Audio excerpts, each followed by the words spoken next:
तो यानी कि जो डॉलर लेके आ रहे हैं उनके ऊपर टैक्स है, जो डॉलर बाहर भेज रहे हैं उनके ऊपर कोई टैक्स नहीं है। बजट आने के बाद एक चीज़ तो बहुत क्लियर हो गई है कि ये जो मुल्क है ये सिर्फ उन लोगों को रिलीफ देने के लिए बना हुआ है जो कि इनके अपने हैं, जो कि बड़े हैं, जिनके ऊपर ये लोग हाथ नहीं डाल सकते।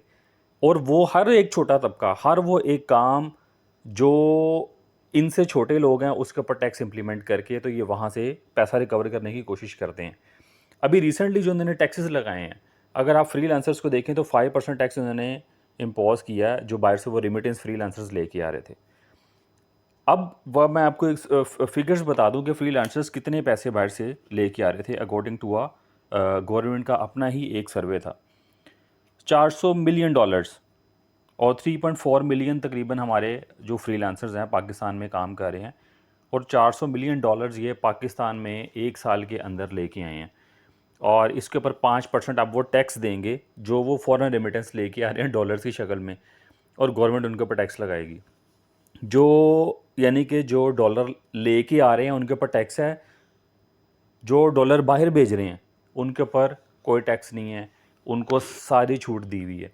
और सबसे मज़े की चीज़ ये है कि जब आप ई कॉमर्स स्टार्ट करते हो तो उसके ऊपर 18% सेल्स टैक्स है, वो आपने देना ही देना है।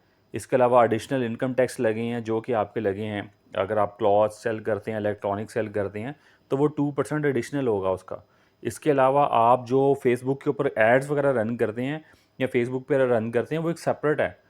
गूगल, फेसबुक के जितने भी आप एड्स हैं उसके ऊपर आपको 16% एक और टैक्स इम्पोज होता है जो कि आपसे बैंक चार्ज करता है। उसके अंदर बैंक चार्जेस भी होते हैं और उसके अंदर आपका जो टैक्स होता है वो भी उसके अंदर शामिल होता है। इन सारी चीज़ों के बावजूद हुकूमत ने हमें एज एन फ्रीलांसर्स जो था या आईटी इंडस्ट्री को इतना कोई ख़ास काम नहीं हमारे लिए किया, कोई इतनी हमारे लिए कोई लेवल प्लेइंग फील्ड हमारे लिए नहीं बनाई कि जो ये हमारे ऊपर अब चढ़ गए कि चलो जी आप टैक्स देना शुरू कर दें। भाई कोई वजह नहीं है टैक्स देने की, अपनी पॉलिसीज़ को चेंज करें, उनके ऊपर लगाएं जिन्होंने पैसे खाए हुए हैं। हमें तो भी कमाने का मौका दें, जिन्होंने इतनी जायदादें बना ली, जिन्होंने यहाँ पे जिनकी स्कीमें चल रही हैं, जिनकी सोसाइटीज़ चल रही हैं, जिनके बड़े बड़े वेयर हाउसेज और पता नहीं क्या क्या जिनका चल रहा है, भाई उनके ऊपर टैक्स डालो, वहाँ से लो। एक एक छोटी एक तबके को उठा के जो उनको फ़ायदा दे रहा है उसी को ये लोग जो है वो नुकसान देना शुरू कर देते हैं और उसको नुकसान देने की कोशिश करते हैं। तो मेरे ख्याल से बड़ी गंदी किस्म की पॉलिसीज़ बनाई हैं जिस बंदे ने भी इनको सजेशन दी है, जिस बंदे ने भी बनाई हैं। आउट ऑफ द माइंड, तो आउट ऑफ द माइंड ही आप कह लें कि वो बंदा होगा जिसने अपने पाँव के ऊपर जो है वो कुल्हाड़ी मारना शुरू कर दी है कि भाई ये लोग पैसा ला रहे हैं, इन्हीं को काटना शुरू कर दो। ये चीज़ अंडरस्टूड है कि पाकिस्तान के अंदर है कि आप काम नहीं कर सकते।